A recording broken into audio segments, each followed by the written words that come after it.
Hi and welcome to May 2023 Patreon rewards video. Okay, so let me just share with you what I've done. Uh, I did do an AI assisted comic. I put in my own images for the AI to just work off of so that the work doesn't look like mine, but I wanted to see if it was possible to create a comic using images. So today I'm going to be sharing with you not only the my rough images, but the images that the AI produced. So here is my rough. So this background here, this was I'll show you I'll show you what I did. But this is once I had the computer like pull out a version of the background that I kind of had a version of it. I put these characters in here. So these are how rough my characters looked when I drew it. The reason why I drew them this rough is because I knew that no matter how tight or pretty my drawings would be, the computer was going to change them completely. It wasn't going to look anything like my drawings. So I didn't see the point of me being precious about how pretty my drawings were going to be. The one thing that I would say is that next time, if I do this again, I am not going to draw this rough. I'm going to actually mostly do leave the colors in, and try to and at least do a slightly rough pass. Like I'm not going to be too sloppy. I'm going to be a little bit more. I'm not going to be prettier, but I'm not going to be scribbly, because sometimes the program doesn't know what to do with all the scribbles. But otherwise, I'm not going to be any prettier than this, because there's no point. So I put these rough characters into the background. So this is the background. Like this area here, from here, is kind of like what the program gave me, the AI program gave me, and I was like, okay, well, this needs to be fleshed out so it fits on in my panel, so you could kind of see the frame here. So I filled it out. I did more over here. I just kind of like, I want this over here, and I want this, and I want this kind of lighting sort of over here, and then it gave me this. But look, see, it went wah, and then it this weird line came out. So it's not weird stuff, weird artifacts happen, but they're easily fixable. And they gave me like a through the window kind of impression of stuff through the window, which I think was really neat. I like that compared to the rough. And here's the individual person. So this is the individual person that I put into the program to have it iterate from. Here's the other one. So as you can see, they're cut off here because I masked them off so they can fit in here. So, but I separated all the figures so that the figures would see. Notice I changed her, by the way, because for some reason the program kept having the waitress look back like this for some dumb reason, and it was driving me bananas. I couldn't get a good just back of her head shot. And so that's what I did. I fed that all into the machine in pieces, because when I gave it the whole group, it was a mess, right? It was a huge mess. Like none of the characters fit. This character didn't look like this. This character didn't look like this. They all looked, and sometimes she was replaced by a sign. It was really bizarre. Like there was just some weird crap going on. But finally, after an entire day, it took me an entire day of sitting there, putting images into the machine, into the program, and having it cook, because it takes a long time, and it just, every single person, 15 minutes, 15 minutes, 15 minutes, 15 minutes, 15 minutes, iterating. It adds up. And so I spent the entire day just to get this image. I could have done it myself much faster, but the experiment was not that. And then I had to fix these hands. I had to fix myself. I had to fix the eyes, because her eyes weren't looking at the waitress. Their mouth was was off, like her eye. I actually tried not to fix as much as possible, but I did fix some of her neck. Anything that was kind of rough and weird looking, like this weird stuff, I whatever. I didn't care. So so that's I fixed her hand because her hand was a mess. So this is still kind of a weird notepad, but whatever. I didn't care. It, like I said, it took me an entire day, even though the machine did it, but or prettied it up, I should say. The machine made it pretty. So, but it took a day. And so then I took her on this panel, and then I try to make her more a little bit more 3/4, and I messed around with the background just to try to have that happen. And then after a ton of time, this is the next day, I had that was one of them. And then I actually ended up putting this orange sleeve thing here on this drawing, because it didn't, she had an orange thing, and I thought, okay, just for the sake of consistency, I'll do that. So I put that in there because it didn't have the orange thing. That was my fault. I should have probably put the orange thing in here and it would have been fine. But yeah, I didn't really do much to this at all, I don't think. No, see, because it's all the eyes and are all weird and garbled and stuff, but that's I just left it. And then this, so I took this drawing, this image here, and then I modified it and did the same thing with the background. And then this is after about 20 versions of this character, I just picked this one. And then I still needed to fix her. Her mouth was really messed up, her eyes were messed up, her neck was messed up. I had to fix all that stuff. There was a few weird things going on over here. I didn't fix everything. I didn't think it was necessary, but yeah, so that's the comic. So all of that is just, and so that's what it looks like. So that's the whole thing. And then these are the drawings from that demo on drawing hair that I released. So I did a lesson, so you could see this. This is the drawing hair stuff. So all the silver patrons will get the PSD file of this. All right, so today's postcard. This is this month's postcard. So you're going to see that this month I've been experimenting a lot with light. And so this was the experiment of using color with the light. So this is a fun experiment. I really like playing with light. One of the things that I'm going to be doing just on my sketchbook maybe soon is putting a lot of detail in here to see what happens and just leaving the white blank. I don't know. I'll think about it. I may do that. I may not. I kind of do like the simplicity of just a mass shape, and I like the just different colors and gradients in here. I don't know. I really like this. I like the way this looks.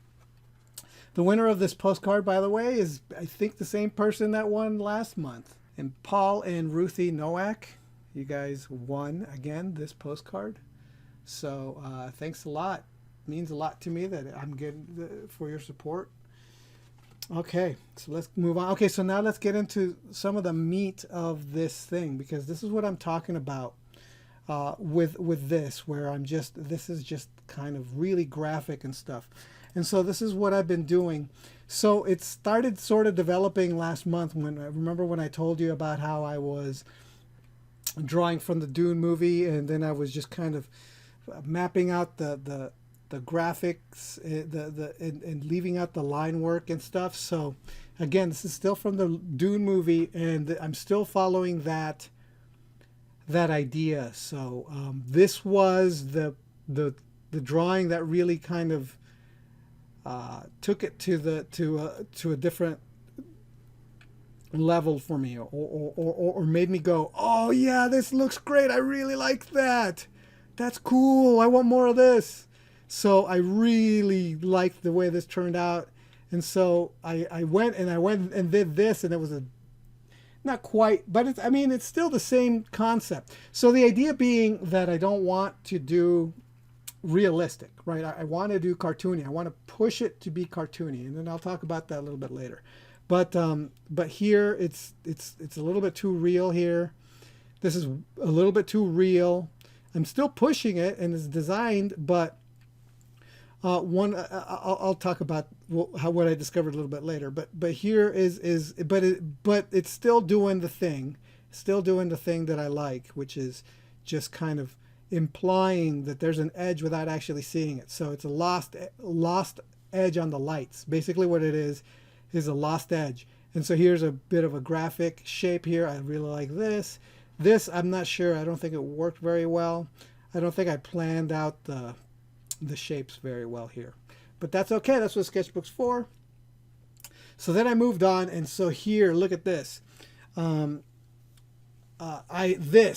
was like, oh yeah, that, like this. And I really like the way this turned out. Really pushed. Not realistic at all.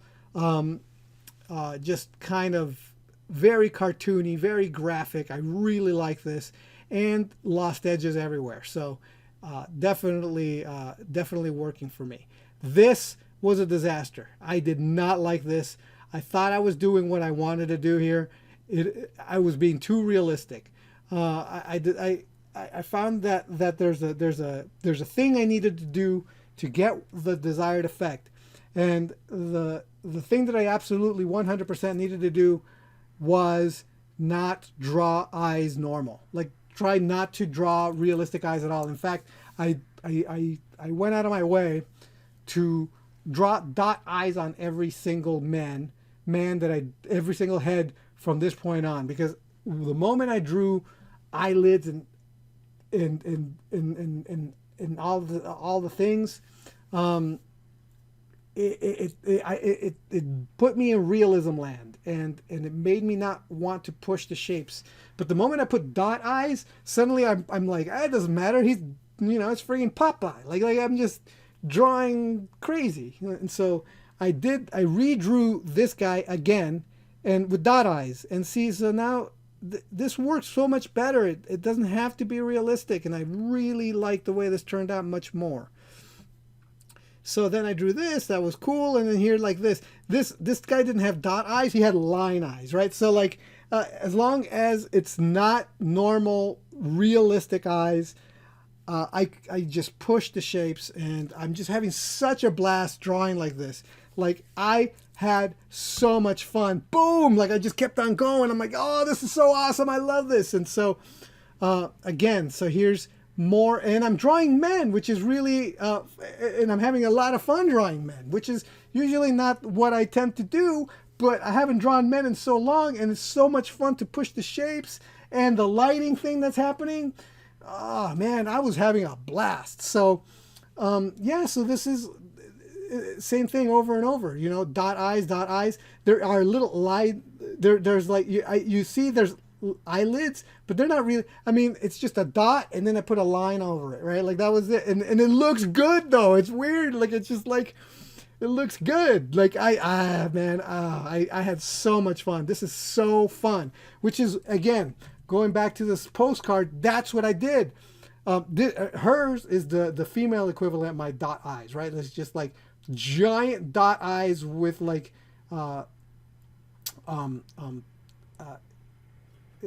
eyelashes, right? And then the rest is, yeah, it's the same thing. Giant dot eyes with eyelashes. Trying not to be realistic with the eyes, just push the heck out of all these shapes. Oh, what a blast. I'm having such a good time drawing like this. So let me see, is there any more? Oh yeah, and then I went to the zoo. So yeah, so I'm doing this. So I'm gonna keep going with this because I really love it. Went to the zoo this month. Almost nobody shows up, which kind of sucks. But the people who do show up are a lot of fun to talk to and hang out with and draw with, and it's fun. So yeah, hung out with the chimps, drew chimps, and that's it. I was trying to draw a giraffe, but then I got to talking, and when I start talking, my mouth shoots off, and I can't draw.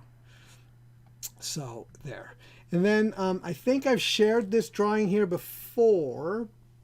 Could be wrong, but this is kind of when I was kind of already experimenting with this light thing. This was before I actually hit the thing that I really wanted to be doing. So I had to take my daughter to dance class, and while I was sitting around waiting, I had my little sketchbook in my pocket, and then I decided to practice. So this is me practicing the light shapes again, really pushing the shapes, not putting any line work in here. This was really tricky because there was no underdrawing. So all the other drawings I did had an underdrawing, and then I inked over it, right?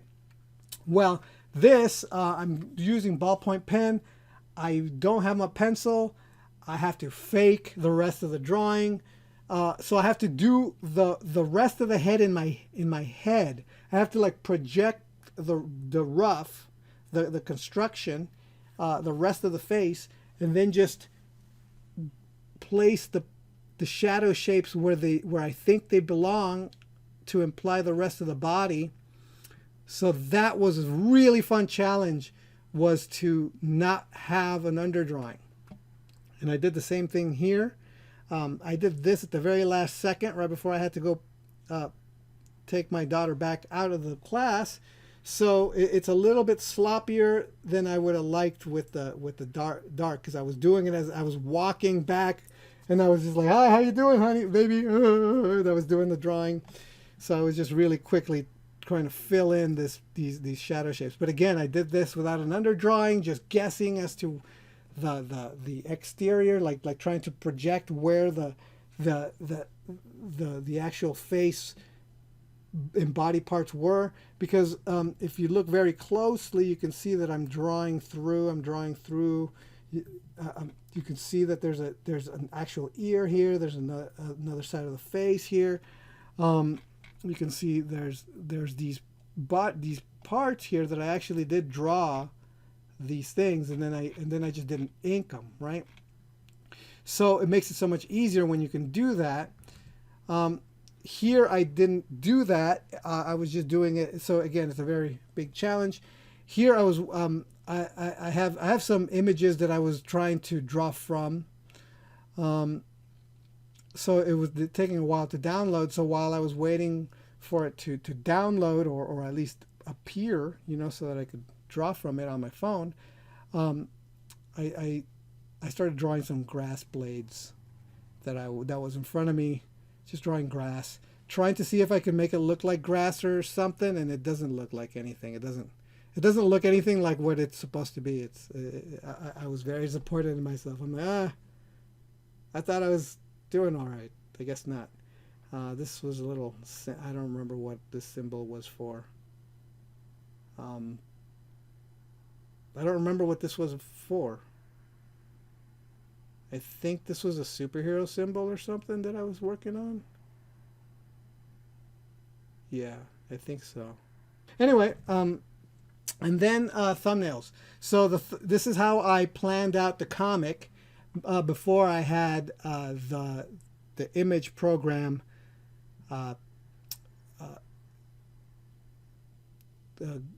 give me images, right? Like produce images, mine out images.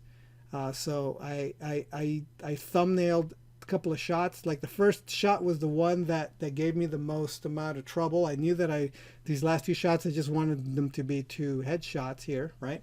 But the original first shot was a little tricky. I wanted to see. So here's the table, here's the two characters, and then they would say their line, and then you would see the waitress in the middle.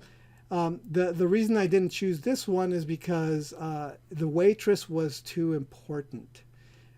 She seemed like she was the center of attention, and that wasn't the point. I didn't want the waitress to be the focal point. I wanted them to be the focal point. So that's why I turned her away from the audience, so that your eyes went to the two gals. So I thought, and the only reason I didn't, I did anything else. I think I did this one next. I don't remember. There's in the video. I think I show what I drew first and second and third. But here's another version of it, so that the waitress was even more foreground element, and it was just about the girls. I didn't go with this because it was just weird. Like, I didn't want to be this close to the back, the waitress's back. It was really bizarre. Like and I would have to be really close, so it would just be like the waitress's butt. Like, it didn't work. And then here I thought, okay, let's not do like, a comic strip flat shot. So I thought maybe up here, up above, looking down at them at a diagonal. So it's a bit of a cross diagonal kind of a shot, giving it a little bit more dynamic. But at the end of the day, it's like, why down shot? Like, it's unnecessary. So I actually went back to something a little more traditional, a little bit more straightforward, a little bit more 1-point perspective-y. And I think it works. It is a comic strip after all. So we can go back to the shot here. So, and it's a little bit high up. It's not too low. We're not on the waitress's butt. And it clearly shows both the gals here. So I thought it worked. It's fine, and it's asymmetrical. It's not quite symmetrical. So I think that's why it works. I think it's because it's not symmetrical. The camera is over here on this side rather than directly behind the waitress, so it doesn't feel too flat. There is a little bit of asymmetry. There is a little bit of depth, so I think it works. Okay, so those are that's the artwork for this month. I've had a lot of time to do a lot of experimenting, which is a lot of fun. I'm having a good time. As of the time of this recording, the writer's strike is in full swing, which means that I have a comeback date to work, but I don't. But now it may be up in the air. I'm not sure. I got to talk to my bosses about it. Hopefully everything will happen quickly, and everything will be worked out, and I don't have to miss any work. But if it doesn't get taken care of right away, I'm going to be in trouble. So, and Patreon is helping a ton. So thank you so much. It helps a lot. But I'm going to have to be working behind the scenes on other things, like just so, like, trying to create products and stuff, just to have something to sell in case I still need some money coming in. And I should have been doing that anyway, because there's plenty of people who want that sort of info anyway, but it's a good kick in the pants. So I'll be working on some of that stuff. Hopefully that's not going to get in the way of me producing other work that I can share, that sort of thing. But thank you so much for being my patron. It does help a lot. And thank you for watching, and I'll talk to you next time. All right, bye.